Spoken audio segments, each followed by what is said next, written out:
लहान मुलांचं विश्व खूप वेगळं आणि निरागस असतं. मुळात एखाद्या गोष्टीकडे त्यांच्या निरागसतेतून ते बघत असताना एक वेगळा दृष्टिकोन आपल्याला मिळतो. म्हणजे शाळेत आपल्यापैकी अनेकांनी आपल्याला पंख असते तर असा निबंध नक्की लिहिला असेल. आता ह्या गोष्टींचा विचार केला तर आज आपल्याला काय सुचेल? उडत गेल्यामुळे यायला जायला खोदलेल्या रस्त्यांचं आणि ट्रॅफिकचं टेन्शन नाही, किंवा नोकरीचं, बॉसचं आणि टार्गेटचं प्रेशर नाही. पण लहान मुलांचं विश्व याहून खूप वेगळं असतं.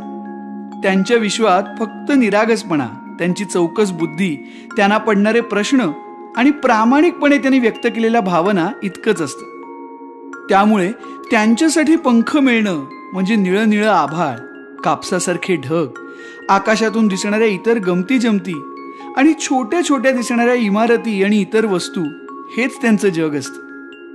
त्यामुळे अशाच लहान मुलांच्या नजरेतून या पक्ष्यांच्या जगातून एक फेरफटका मारून येऊया. पुन्हा एकदा शांताबाईंच्याच कवितेतून, पंख सुंदर.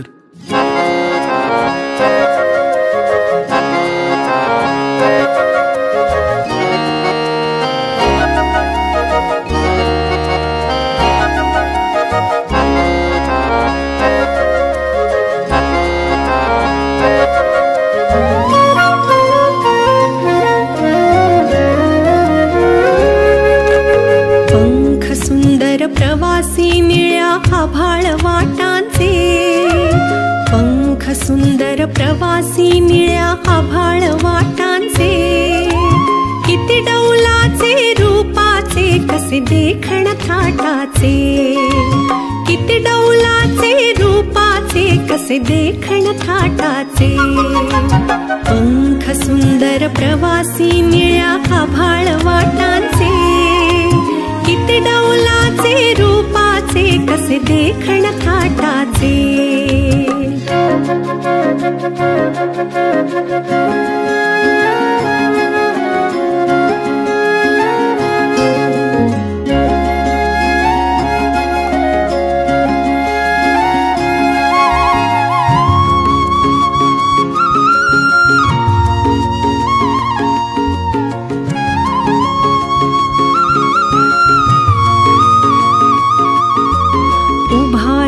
दोन्ही पंख झेपा उंच उंच घेती आणि भुईची लेकरे थेट आभाळात जाती.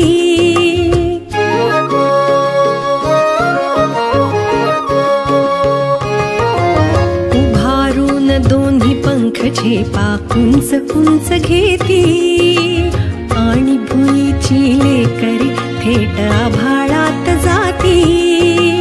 चोची करड्या पिवळ्या डोळे हिऱ्या माणकांचे, पंख फुटून आनंद जणू भोवताली नाचे, किती डौलाचे रूपाचे कसे देखण थाटाचे, किती डौलाचे रूपाचे कसे देखण थाटाचे.